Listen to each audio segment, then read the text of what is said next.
Jumpa lagi dengan Arif. Kali ini saya akan membahas kesetimbangan seri 8 dengan topik titik berat. Yuk.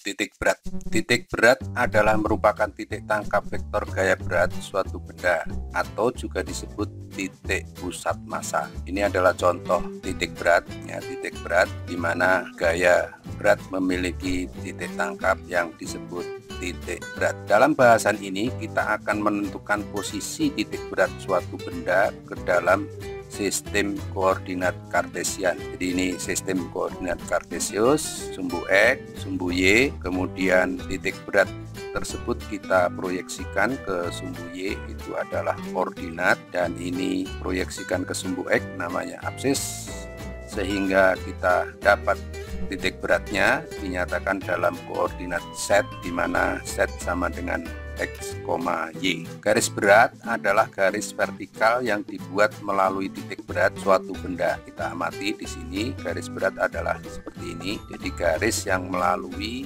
titik berat vertikal, ya. Oke, saya kira jelas.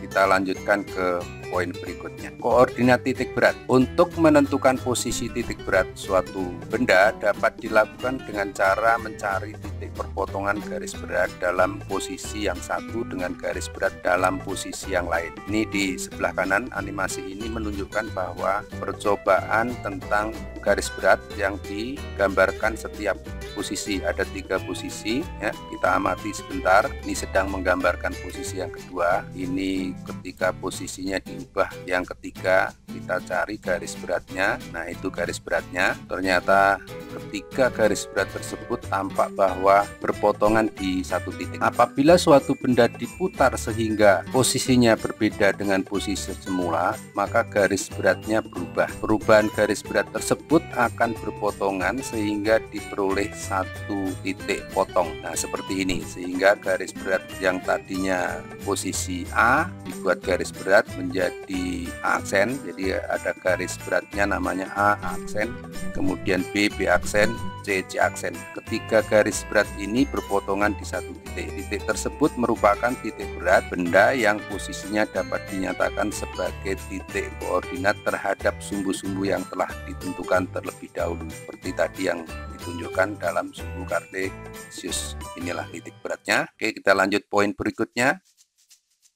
Penentuan koordinat titik berat jika gaya-gaya yang bekerja pada masing-masing bagian adalah W1, W2, W3, W4, dan W5, dan jarak masing-masing bagian itu terhadap sumbu Y adalah X1, X2, X3, X4, dan X5, maka momen gaya masing-masing bagian dinyatakan sebagai berikut. Jadi ini dalam keadaan posisi seperti ini, benda diletakkan dalam sistem koordinat, lalu benda dibagi menjadi 5 bagian. Ini hanya sekedar contoh, dibagi menjadi 5 bagian, boleh 3 bagian, boleh 2 bagian. Ini contohnya 5 bagian, sehingga masing-masing bagian mempunyai momen gaya. Bagian A misalnya adalah tau A sama dengan W1 kali X1.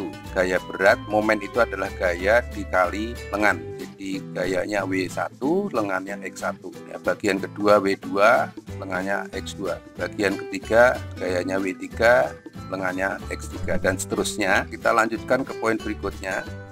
Penentuan koordinat titik berat, masih lanjutan dari tadi, bahwa momen gaya benda secara keseluruhan adalah tau sama dengan W kali X0. Ini adalah momen gaya untuk seluruh bagian benda, ya. Padahal momen gaya secara keseluruhan merupakan jumlah momen gaya masing-masing bagian benda tersebut. Jadi kelima bagian tadi kalau dijumlahkan merupakan momen total, ya, momen benda. Jadi W kali X0 sama dengan W1 kali X1 ditambah W2 kali X2 ditambah W3 kali X3, dan seterusnya hingga W5 kali X5. Sehingga titik berat benda terletak sejauh X0 terhadap poros putar sumbu Z yang dinyatakan dengan X0 adalah sigma WI kali XI dibagi sigma WI, di mana I menyatakan banyaknya bagian. Oke, kita lanjut poin berikutnya.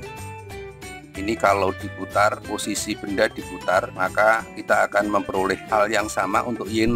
Ini adalah telah diputar, posisinya terhadap Y0, ya. Kemudian ini juga setelah diputar, di posisinya, posisi benda itu maksudnya diputar itu adalah sumbu X, Y, Z-nya 90 derajat. Jadi ini posisi Z0.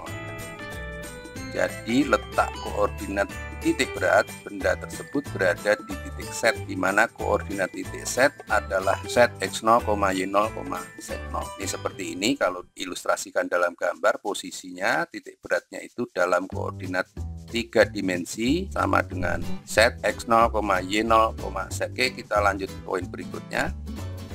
Koordinat pusat massa homogit. Jadi kalau sudah mendapatkan koordinat titik berat tadi, bahwa berat itu sebenarnya kan sama dengan M kali G, sehingga poin G ini kan semua mempunyai, sehingga kalau dibuat persamaan G-nya ini hilang kebagi ya, menghasilkan 1, sehingga mendapatkan G-nya tidak ada, tinggal M maksudnya ya. Jadi rumus ini untuk menyatakan menghilangkan G, sehingga posisi koordinat Z menjadi X0, Y0, Z0, di mana X0 nya itu menjadi rumusnya seperti ini. Kalau tadi kan X0 nya adalah sigma WI kali XI dibagi sigma WI. Nah, kalau ini diubah menjadi M kali G, di bawah juga ada M kali G ya, sehingga G nya dicoret, posisinya menjadi seperti. Saya kira penjelasan ini mempersingkat agar tidak terlalu panjang ya. Mohon dicermati ini satu persatu, begitu pula untuk Y0, Z0. Oke, kita lanjut ke poin berikutnya.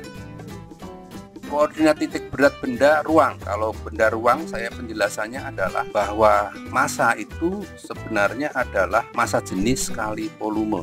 Sehingga kalau yang tadi kita memperoleh bahwa X, saya perwakili X saja ya, X0 untuk massa itu kan sigma MI kali XI dibagi sigma MI. Nah, dimana kalau M-nya ini kita ganti menjadi rho kali V, maka di bawah juga ada rho kali V, sehingga rho-nya dicoret, rho-nya menjadi 1 dibagi rho 1 ya, sehingga rumusnya menjadi seperti ini. Tetapi kenapa V-nya tidak dicoret? Karena ini jumlah, sedangkan rho-nya difaktorkan ya, rho-nya sama, sedangkan volume bagian itu beda. Volume bagian 1, bagian 2, bagian 3 belum tentu sama, sehingga tidak bisa dicoret ya. Sehingga rumusnya saya kira untuk Y0 dan Z0 terwakili untuk saya jelaskan dengan menggunakan X0 ya. Saya kira paham ya. Jadi untuk benda ruang kita pakai koordinatnya tetap sama, dinyatakan, cuma bedanya adalah cara mendapatkan X0, Y0 dan Z0. Oke, kita lanjut ke poin berikutnya.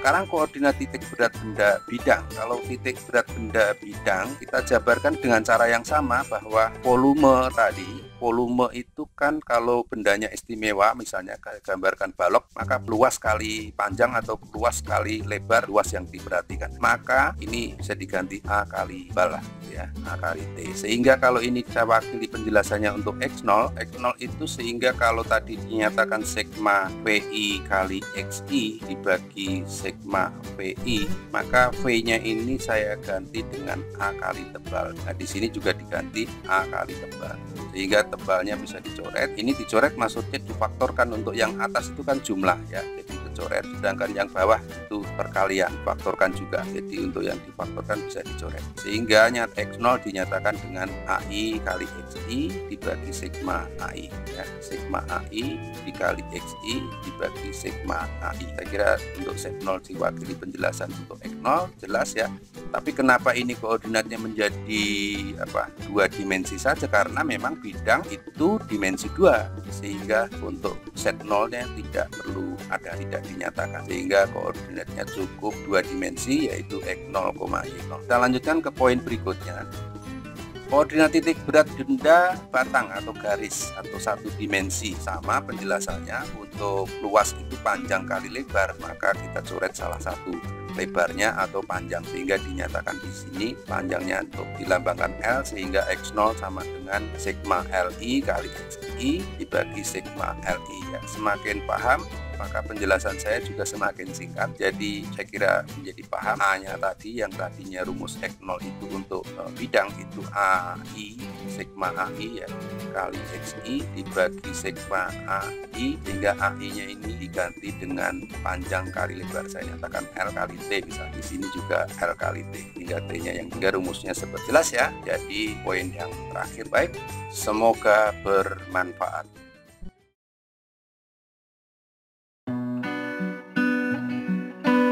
Sekian dari saya, sampai bertemu di video seri berikutnya.